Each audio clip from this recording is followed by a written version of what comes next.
Okay, lesson number 1, standard 12 OCM, lesson number 1, principles of management, page number 6. ठीक है, we'll start with the lecture. Okay, so 1.6 में हम लोग last time पे पढ़ रहे थे हेनरी फ्योल का 14 principles, right? So we completed 3 principles. Now we are learning the next 3 principles, 4, 5 और 6. ठीक है, ये 3 principles लेक्चर में पढ़ेंगे. ओके, इजी है समझने के लिए, very easy. So will start. जैसे कि लास्ट टाइम बताया था मैंने, इसका स्मार्ट कोड है, राइट? रीडिस्कस्ड AUO. आप अपने हिसाब से भी स्मार्ट कोड बना सकते हैं, ऐसा कुछ नहीं है. आपको लगता है ये शायद डिफिकल्ट हो सकता है तो अपने हिसाब से एक इजी शॉर्टकट बना दो. ठीक है, राइट? तो you can make your own shortcut smart codes to remember the answers. Okay, so fourth point, principle of unity of command. Command में यूनिटी होना चाहिए. Means each member of organisation should receive orders from only one superior. किसी भी member, कोई भी जो person काम कर रहा है वहाँ पे, एम्प्लॉय है, वहाँ पे वर्कर है, उसको कमांड सिर्फ एक ही सुपीरियर से आना चाहिए. What is the meaning of superior? Superior मतलब कोई एक पर्सन के जो ऊपर काम करता है ना, उसके बराबर ऊपर काम कर रहा है, उसको आदेश देता है, वो एक ही पर्सन होना चाहिए, एक से ज़्यादा नहीं होना चाहिए. जैसे कि यहाँ पे तुम एक स्मॉल सा डायग्राम देख रहे हैं, राइट? यहाँ पे जो रेड कलर है वो सुपीरियर है और जो ग्रीन कलर है वो सबऑर्डिनेट है. सबऑर्डिनेट मतलब क्या होता है? जो सुपीरियर के अंडर में जो काम करता है उसको हम सबऑर्डिनेट बोलते हैं. और सबऑर्डिनेट के जो ऊपर काम कर रहा है मतलब उसकी पोस्ट ज़्यादा है, वो सुपीरियर है, right? Okay, so for example अगर एक एक मैनेजर है, उसके अंडर में 3 लोग काम कर रहे हैं, तो मैनेजर सुपीरियर हो गया और वो जो 3 लोग हैं वो कौन हो गए? सबऑर्डिनेट. ये वर्ड क्लियर है? आगे और बार बार उसको वो आएगा, ये दोनों word, right? So each member of organisation should receive orders from only one superior. मतलब ये जो सबऑर्डिनेट है ये वाला, इसको कमांड सिर्फ इससे आना चाहिए, इसको इससे कमांड आना चाहिए और इसको इससे, राइट? अभी इस डायग्राम में दिख रहा है जो रॉन्ग अप्रोच है, ये राइट अप्रोच है, ये सही है. रॉन्ग अप्रोच है मतलब ये जो सबऑर्डिनेट है इसको इधर से भी कमांड आ रहा है और इधर से भी कमांड आ रहा है. देख रहे हो, दिखा, राइट? इस सबऑर्डिनेट को भी इस सुपीरियर से भी कमांड आ रहा है और इस सुपीरियर से भी कमांड आ रहा है, और इसको भी ऐसा ही है, राइट? ये नहीं होना चाहिए. This is the wrong approach. Why? Because it also helps in avoiding confusion. अगर ये तरीके से करेंगे तो कन्फ्यूजन नहीं होगा. वो वर्कर को, वो एम्प्लॉय को ये मालूम पड़ जाएगा कि भाई मुझको क्या काम करना है. अगर उसको 2 लोग बता रहे अलग अलग चीज़ तो कंफ्यूज हो जाएगा कि मुझको एक्चुअल में कौन सा काम करना है, right? So this principle helps in managing conflicts and solving disputes among people in organisation. अगर वन सबऑर्डिनेट को 2 सुपीरियर से ऑर्डर्स, कमांड मिलता है कि आपको ये काम करना है, तो हमेशा कन्फ्यूजन में रहेगा. हमेशा वहाँ पे कुछ ना कुछ कॉन्फ्लिक्ट्स, डिस्प्यूट्स मतलब झगड़े होंगे, कन्फ्यूजन होगा. ठीक है, अगर आपके बिजनेस के अंदर झगड़े हो रहे हैं तो बिजनेस डेवलप नहीं होगा फिर, right? Okay, if an employee receives command from more than one authority, he will get confused and he will not able to take decision about whose order should be followed, right? वो confuse रहेगा और वो एक decision नहीं ले पाएगा कि उसको एक्चुअल में करना क्या है, उसको किसका ऑर्डर फॉलो करना है, right? So this is a wrong approach. For this organisational hierarchy should be well defined. Hierarchy मतलब क्या होता है कि इसके ऊपर कौन काम कर रहा है और उसको आदेश कौन देगा.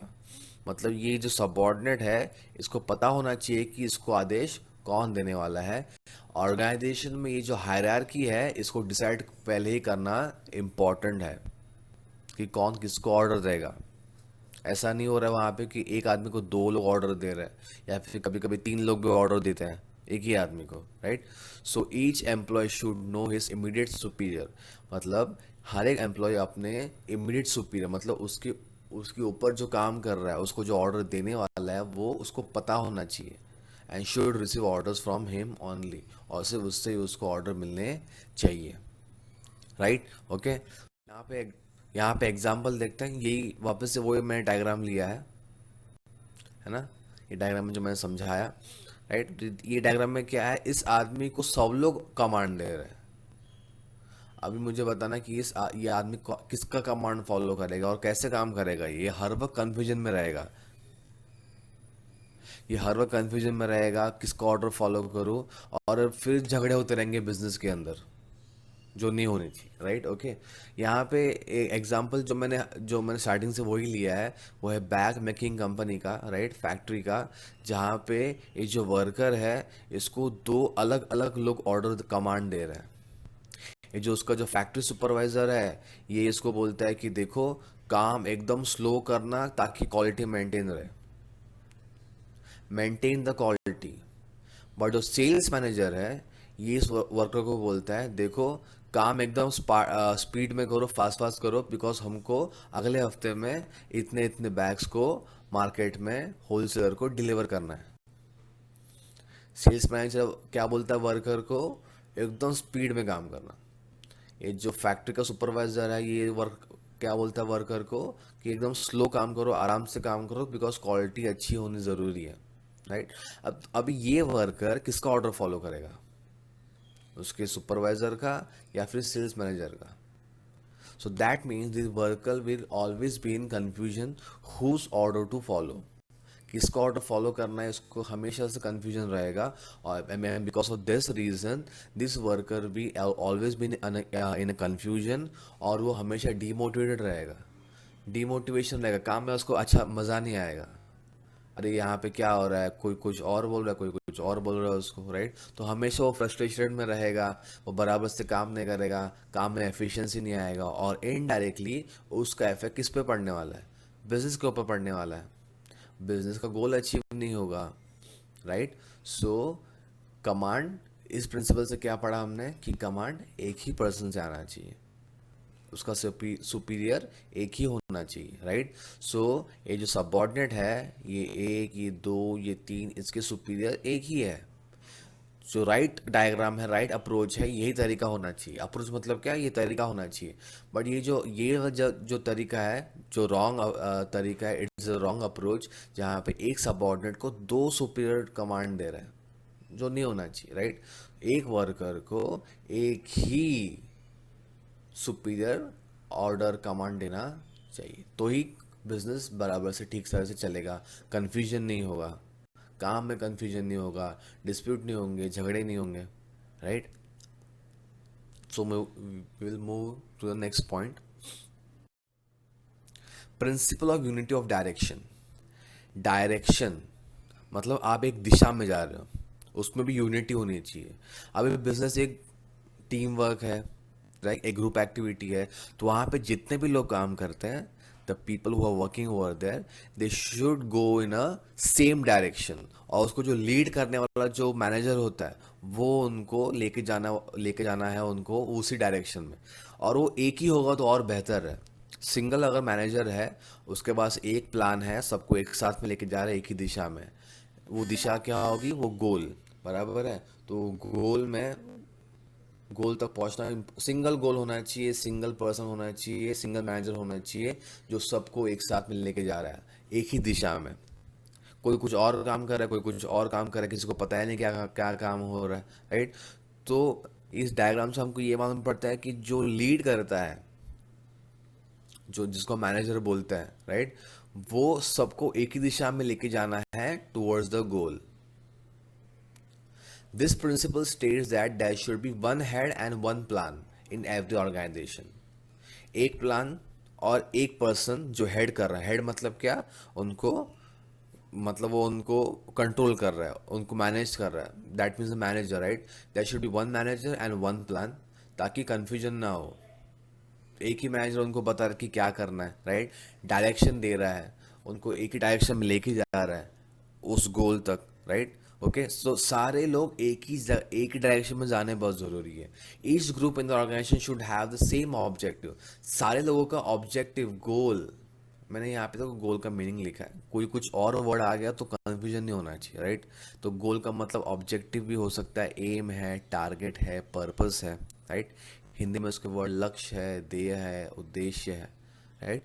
तो सारे जितने भी ग्रुप ऑफ जितने भी ग्रुप मतलब जितने भी लोग हैं वहाँ पे, group of people in the organization, they should have a same objective, they should have the same objective, same दिशा में जानी जरूरी है, राइट।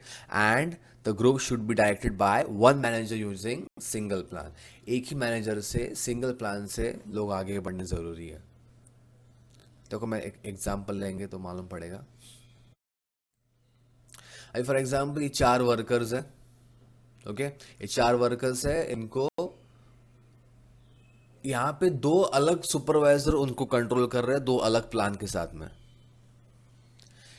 यहाँ पे 4 वर्कर है, एक वर्कर कटिंग कर रहा है, दूसरा वर्कर स्टिचिंग कर रहा है, third worker is doing the designing and fourth worker is doing the packing, right.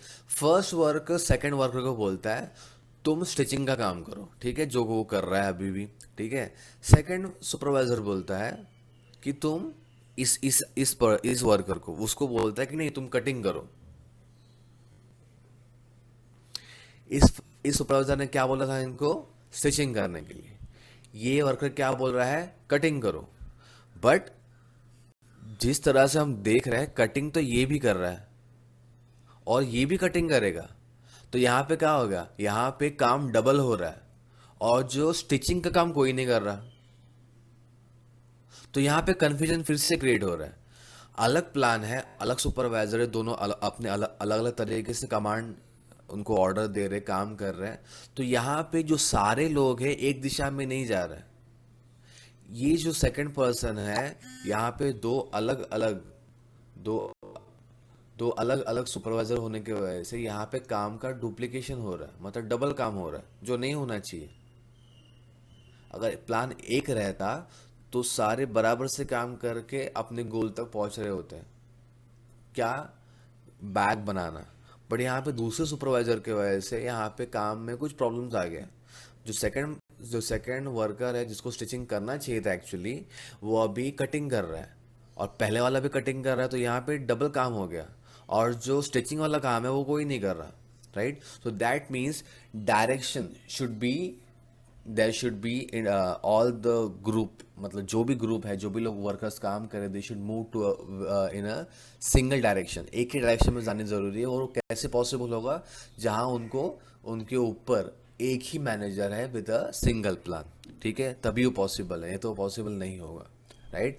तो सारे लोग एकजुट होके एक ही डायरेक्शन में जाने जरूरी है, राइट। और उनको जो लीड करने वाला है वो एक मैनेजर होना चाहिए विद अ सिंगल प्लान, ठीक है। ये डायग्राम से क्लियर हो गया, फाइन। तो कंफ्यूजन नहीं होगा, डबल काम नहीं होगा, या फिर कोई काम एक मिस नहीं हो जाएगा, okay. Next point, principle of subordination of individual interest to organisational interest.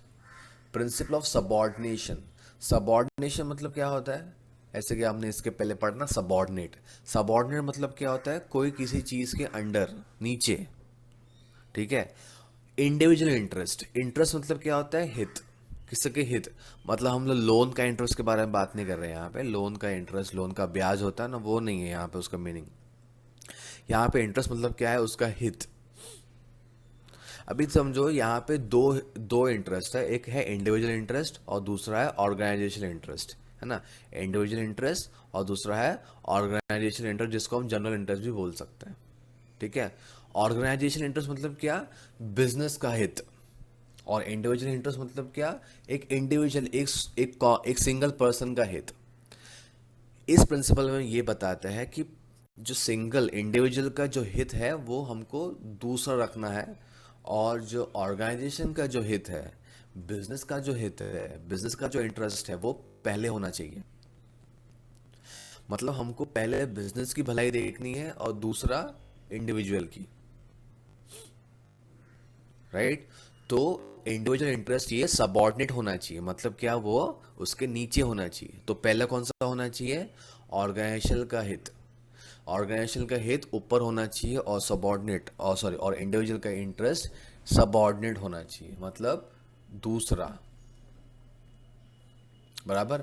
According to this principle the interest of an individual must be given less importance than the interest of the organisation. Individual का जो interest है उसको कम महत्व देना चाहिए organisation के interest से। Organisation का इंटरेस्ट इंपॉर्टेंट होना चाहिए इंडिविजुअल के इंटरेस्ट से, राइट।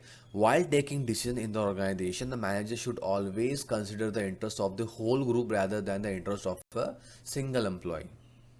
एक सिंगल एम्प्लॉय की वजह से ऑर्गेनाइजेशन का इंटरेस्ट को इफेक्ट नहीं होना चाहिए।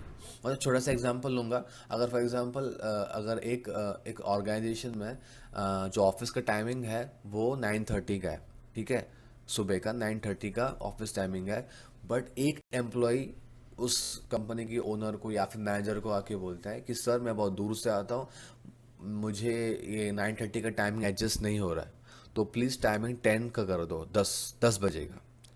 तो वो मैनेजर एक पर्सन के लिए सारे लोगों का टाइमिंग एडजस्ट नहीं करेगा वो, बिकॉज वहाँ पे जो बिजनेस का जो रूल है उसके हिसाब से टाइमिंग 9:30 का होना चाहिए, बट वो एक पर्सन की वजह से, एक एम्प्लॉय की वजह से सारे ऑर्गेनाइजेशन का टाइमिंग को इफेक्ट नहीं कर सकते, राइट। तो यहाँ पे एक आदमी के बेस पे हमको सोचना नहीं है, हमको ऑर्गेनाइजेशन के बेस पे हमको सोचना है, राइट। Similarly the employ should protect the interest of the organisation first and his personal interest should be subordinate. यहाँ पे उसी तरह एम्प्लॉय को भी खुद से भी सोचना है कि उसका जो इंटरेस्ट है वो दूसरा होना चाहिए हमेशा, और जो उसका जो बिजनेस है, उसका जो ऑर्गेनाइजेशन है, उसका इंटरेस्ट फर्स्ट होना चाहिए।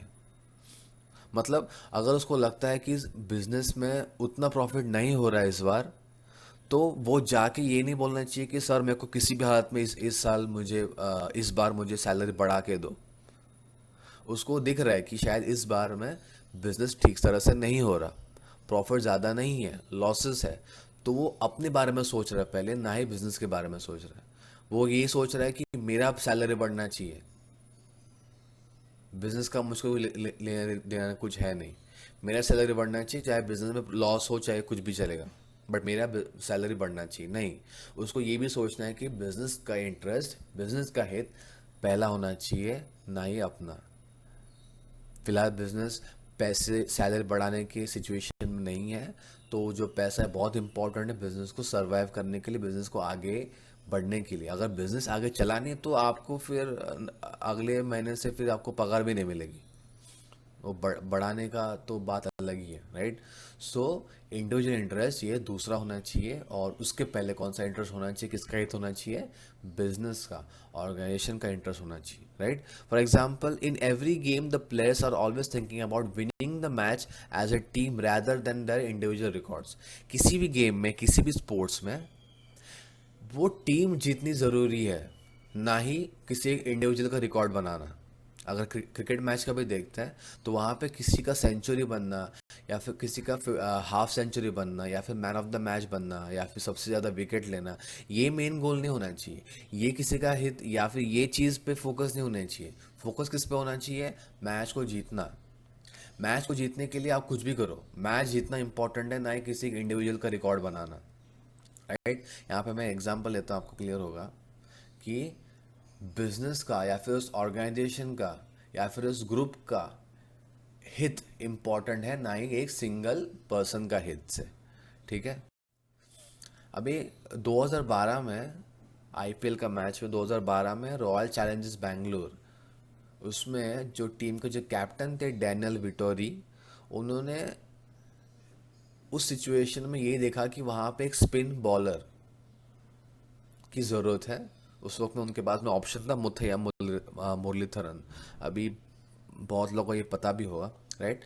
तो मुथैया मुरलीधरन को एक ऑप्शन था उनके पास में, उनको ले या नहीं ले, बट वो खुद एक टीम के कैप्टन थे।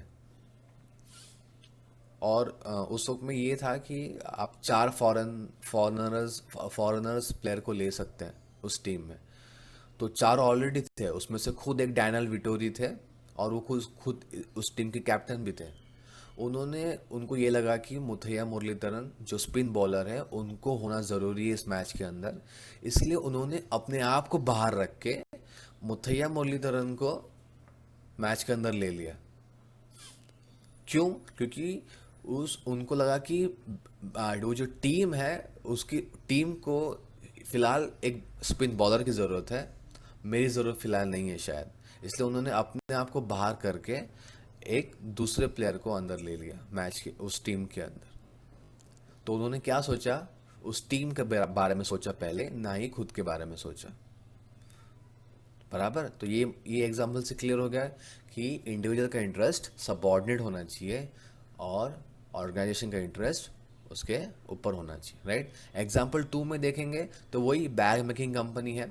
यहाँ पे एक सुपरवाइजर रॉ मटेरियल खरीदना चाहता है। यहाँ पे 2 सप्लायर है, ये सप्लायर 1 है, ये सप्लायर 2 है। रॉ मटेरियल बेच रहे हैं लोग, ठीक है। रॉ मटेरियल क्या है? कपड़ा, ठीक है। ये सप्लायर 1 है, ये सप्लायर 2 है, ठीक है। रॉ मटेरियल सप्लायर है। तो ये जो रॉ मटेरियल जो संभालता है, वो इन दोनों से पूछता है कि भाई रॉ मटेरियल कितने का है, ठीक है, क्वालिटी क्या है। बट वो एक चीज़ यहाँ पे दिखता है कि ये जो सप्लायर 1 है ये उसका रिश्तेदार है, और ये सप्लायर 2 ये नॉर्मल सा एक सप्लायर है जो उसको सिर्फ बिजनेस के रीज़न की वजह से जानता है बस, ठीक है। तो ये क्या करता है, अपना रिश्तेदार है इसलिए वो इस उस जो ऑर्डर है रॉ मटेरियल परचेसिंग का, वो इसको दे देता है। इसका रॉ मटेरियल महंगा भी है और क्वालिटी वाइज भी ठीक नहीं है, बट वो इससे खरीदता है। क्यों? क्योंकि उसका उसका रिश्तेदार है, अपने पावर का गलत इस्तेमाल कर रहा है। बट वो ये नहीं सोच रहा कि अगर इससे वो खरीदेगा जिससे जिसका रॉ मटेरियल सस्ता भी है, क्वालिटी भी अच्छा है, इससे बिजनेस को फ़ायदा होगा, वो ये नहीं सोच रहा। वो ये सोच रहा है कि भाई अपने रिलेटिव का फ़ायदा हो रहा है, मतलब वो खुद का इंटरेस्ट देख रहा है, खुद का फ़ायदा है यहाँ पे। वो खुद के बारे में सोच रहा है, ना ही बिजनेस के बारे में सोच रहा है, राइट। तो बिजनेस के बारे में सोचना इंपॉर्टेंट है, खुद के बारे में नहीं, right. So individual interest subordinate होना चाहिए और बिजनेस का ऑर्गेनाइजेशन का इंटरेस्ट पहले होना चाहिए, राइट। Okay, fine. अभी आप बोलेंगे भाई यहाँ पे खुद का इंटरेस्ट कैसे हो गया इस सुपरवाइजर का, या फिर जो रॉ मटेरियल जो हैंडल कर रहा है, वो रिलेटर को बोलेगा देखो तुम, हम दोनों एक दूसरे को पहचानते हैं, थोड़ा सा भाव बढ़ा के दे दो, हम थोड़ा सा उसमें से थोड़ा सा हिस्सा मेरा हो जाएगा, ठीक है। क्योंकि इसके हाथ में है ना, कंट्रोल में है कि किससे रॉ मटेरियल खरीदना है। तो वो इस आदमी को पहचानता है क्योंकि वो उसका रिलेटिव है। वो उसको बोलते हैं कि भाई अगर उस रॉ मटेरियल का प्राइस अगर 100 रुपये है तो 120 रुपये लगा दे, 100 रुपये कंपनी को दे देंगे, 20 रुपये अपनी जेब में, राइट। तो यहाँ पे वो अपने पावर का गलत इस्तेमाल कर रहा है, राइट। तो यहाँ पे वो खुद का इंटरेस्ट देख रहा है, ना ही बिजनेस का इंटरेस्ट, राइट। तो ऐसा नहीं होना चाहिए, okay. So individual interest subordinate होना चाहिए और बिजनेस का इंटरेस्ट फर्स्ट, ओके। सो ये 3 प्रिंसिपल्स इस लेक्चर में पढ़ा हमने, this 3 principles. We will continue with the next principle in the next lecture, okay. If you have doubts you can watch the video again and again. कुछ एक हाथ point जो हो गया पहले लेक्चर्स में आप उसको वापस से देख सकते हैं ताकि आप उसको लिंक हो जाएगा, ठीक है, fine. So will continue in the next lecture. Thank you.